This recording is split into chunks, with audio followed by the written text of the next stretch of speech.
السلام علیکم ورحمۃ اللہ وبرکاتہ۔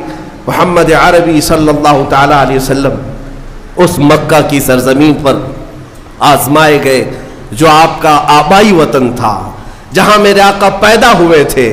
کیا آپ نے دیکھا رسول مکرم صلی اللہ تعالی علیہ وسلم 13 سال تک آزمائے گئے، ان کے صحابہ کو شہید کیا گیا، ان کی صحابیات کو مارا گیا۔ حضرت سمیہ اسی مکہ میں شہید کی گئیں، حضرت عمار بن یاسر، بلال حبشی، خبیب ابن عدی، حضرت خباب ابن الارت، یہ وہ لوگ ہیں جن کو پھانسیوں پر بھی چڑھائے، انگاروں پر لٹایا گیا، بہت ظلم دیا گیا۔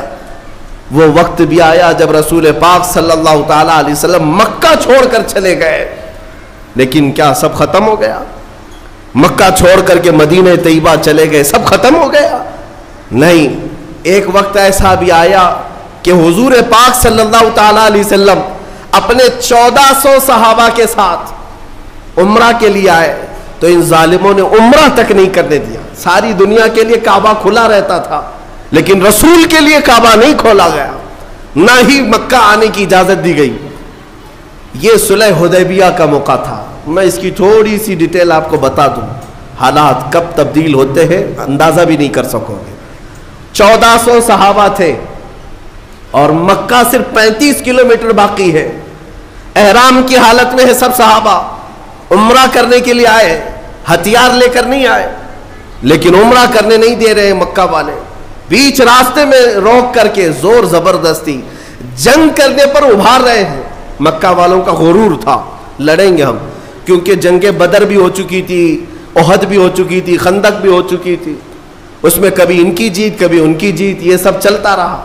اب مکہ والے یہ چاہتے تھے کہ ہمارے وطن کے قریب آئے ہیں، ہم جنگ کریں گے، لیکن میرے آقا صلی اللہ علیہ وسلم فیصلہ کیا کرتے ہیں؟ صحابہ سے کہتے ہیں میں جنگ نہیں چاہتا، میں صلح کرنا چاہتا ہوں، ہم احرام کی حالت میں ہیں، ہم عمرہ کرنے کی غرض سے آئے ہیں۔ تو جب حضور نے صلح کی بات کی تو ظالم جتنا دبانا چاہتے دباتے ہیں، ان کی عادت ہے کہ اگر تم صلح کے لیے آؤ گے تو جتنا دبانا چاہتے ہیں دبا لیں گے۔ حضور کے پاس آ کر ایسی ایسی شرطیں رکھی جس کو بظاہر دیکھا جائے تو ایسا لگتا ہے ایک طرفہ ہے سب۔ کہنے لگے کہ اگر ہمارے مکہ سے مدینے کوئی آئے گا تو آپ اس کو واپس کریں گے، اور مدینے سے کوئی مکہ آئے گا تو ہم واپس نہیں کریں گے، سائن کرو اس پر۔ اور کئی ایسی چیزیں تھی کہ اگلے سال آپ آئیں گے بغیر ہتھیار کے آئیں گے، اور ہم جس کو پرمیشن دیں گے وہی عمرہ کرے گا۔ یہ سب چیزوں پر حضور پاک صلی اللہ علیہ وسلم سے صلح کرائی جا رہی۔ حضرت علی لکھ رہے تھے صلح نامہ، ان ظالموں نے اس بات پر بھی اعتراض کیا، محمد رسول اللہ جو لکھا ہوا تھا، حضور نے یہ لکھوایا تھا محمد رسول اللہ اور قریش کے رئیسوں کے درمیان یہ صلح ہو رہی ہے، انہوں نے کہا ہم آپ کو اللہ کا رسول نہیں مانتے، یہ لفظ ہٹا دیجیے، صلح نامے سے یہ لفظ ہٹا دیجیے۔ میرے آقا صلی اللہ علیہ وسلم نے حضرت علی سے کہا علی یہ بھی مٹا دو، لوگوں کو تو ایسا لگ رہا ہے نا دب کر صلح ہو رہی ہے، دب کر۔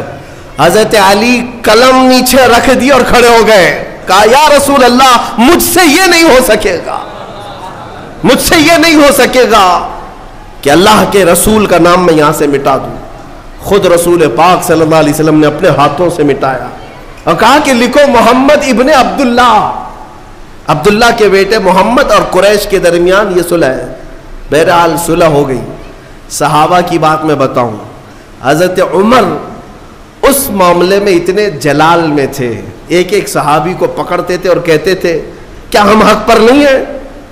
حضور کے پاس آئے اور کہا ہم حق پر نہیں ہیں، کیوں ان ظالموں سے، ان چوروں سے دب کر کے ہم صلح کریں؟ ہم 313 تھے ان کے چھکے اڑائے تھے، آج ہم 1400 کی تعداد میں ہیں، آپ حکم دیں ہم جنگ کریں گے۔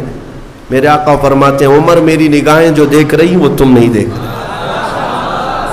جنگ کی اجازت نہیں۔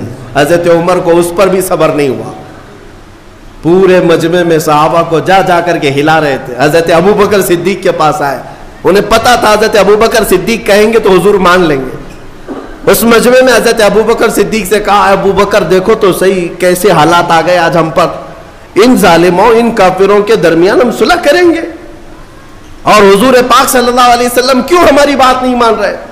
لیکن صدیق اکبر کے ایمان کا معاملہ ہی الگ تھا.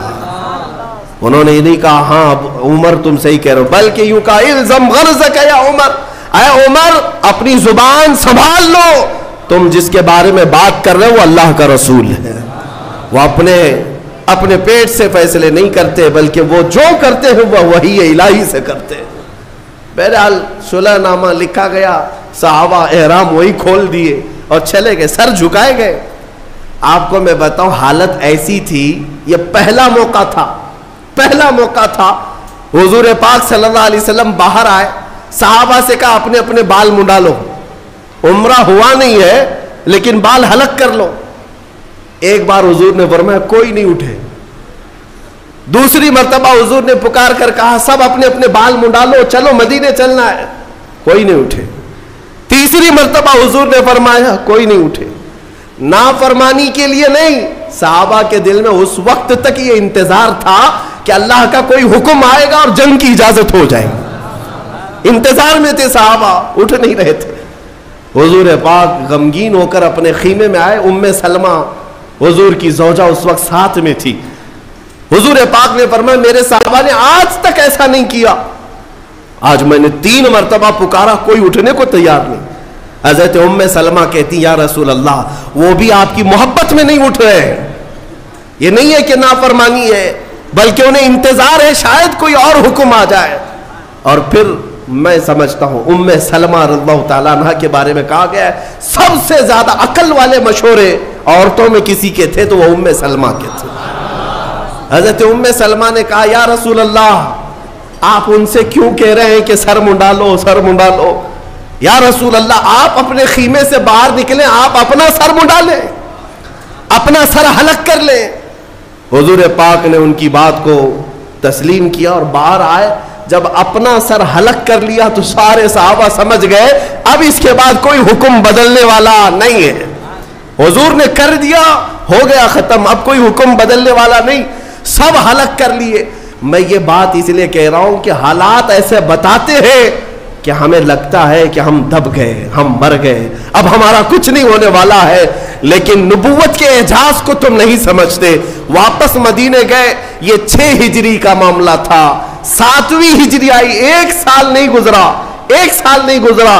قرآن میں اللہ نے سورہ فتح جو نازل فرمائی، اللہ فرماتا ہے لقد صدق اللہ رسولہ الرؤیا بالحق لتدخلن المسجد الحرام ان شاء اللہ آمنین محلقین رؤوسکم ومقصرین لا تخافون.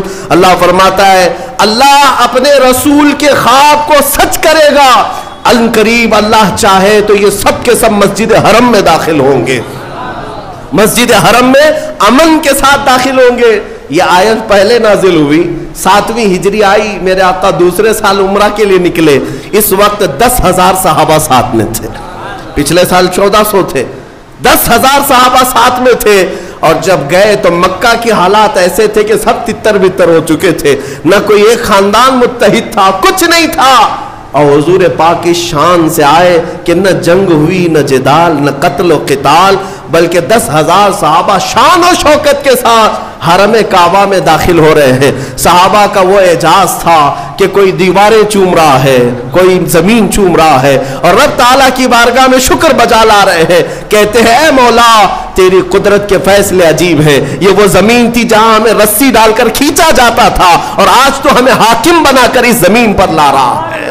مولا کریم کے فیصلے الگ ہے. ویڈیو کو لائک کر کے شیئر ضرور کر دینا.